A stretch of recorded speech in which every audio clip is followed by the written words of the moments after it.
The responsibility comes right up from government level to individuals and homeowners. And we've had a lot of research done with local communities who've taken that responsibility upon themselves, often following a flood, such as ones we saw in previous years.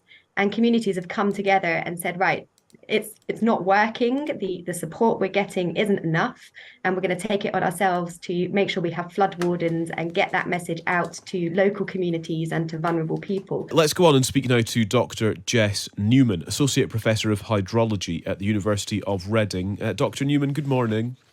Good morning. So we've heard there from Clear about the situation there. We've seen and we've reported indeed on the situation in Scotland where actually flood defences that have been put in place in Brecon have been completely overwhelmed. It seems, Dr Neumann, that we're sort of failing to plan for these sorts of weather incidents.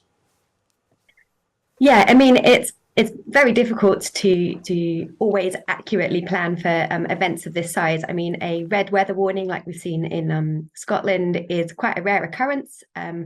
And knowing exactly where rainfall is going to impact the greatest is quite a difficult job. There's a lot of factors that come into play, not least where people are and likely to be affected, but also where to put those defences, and also what the current landscape is doing. So is the soil already wet? Is it more dry? And how is it going to respond to more rainfall? That said, Storm Babet and the red warning was put in place a good few days in advance, and thankfully many people were evacuated in good time. But as you say, we have seen an literally unprecedented amount of rainfall, which has overtopped some flood defences. And with more on the way, we really are looking to get that message out there that please do prepare for this flooding and take it seriously, because it's a very significant event. One of my considerations always with these things, Dr Neumann, is to think about whose responsibility it is to be prepared. You know, local councils can put in flood defences and then they get overwhelmed. As we've seen, people can live in scenic areas that are near rivers or near waterways because they're lovely and that's where they want to live, and then they get flooded in extreme weather. Actually, the responsibility is quite widely shared. Absolutely. The responsibility comes right up from government level to individuals and homeowners. And we've had a lot of research done with local communities who've taken that responsibility upon themselves, often following a flood, such as ones we saw in previous years. And communities have come together and said, right, it's not working. The support we're getting isn't enough, and we're going to take it on ourselves to make sure we have flood wardens and get that message out to local communities and to vulnerable people. That is one way of doing it, and it's a very effective way of doing it. But of course, I really would, again, to reiterate that message, heed everybody, not just in Scotland, but across the UK at the moment, to check those weather warnings and check those flood alerts and flood warnings, and put in place plans that hopefully you won't need them, but if you do get flooded, you are prepared and hopefully ready to deal with that. Yeah.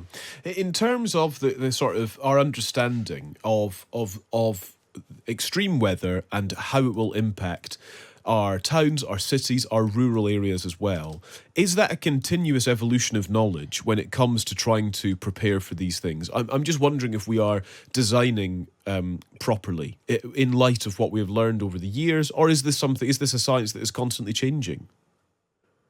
It absolutely is a science that's constantly changing. We only work with like the best available data and the best available evidence at the time, and forecasting of weather and also flood events has improved massively in the last few years. And that's great because it's enabled us to evacuate people in good time and to get people aware of flooding. In terms of planning for this, I think we're definitely going in the right direction. But on the flip side of things, we are still seeing building of new developments in floodplains.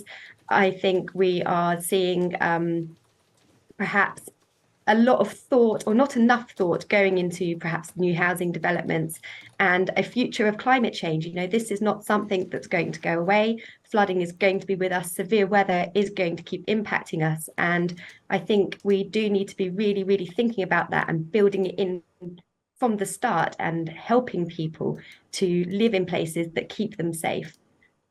Dr Jess Neumann, thank you very much. Good to speak to you. Thank you.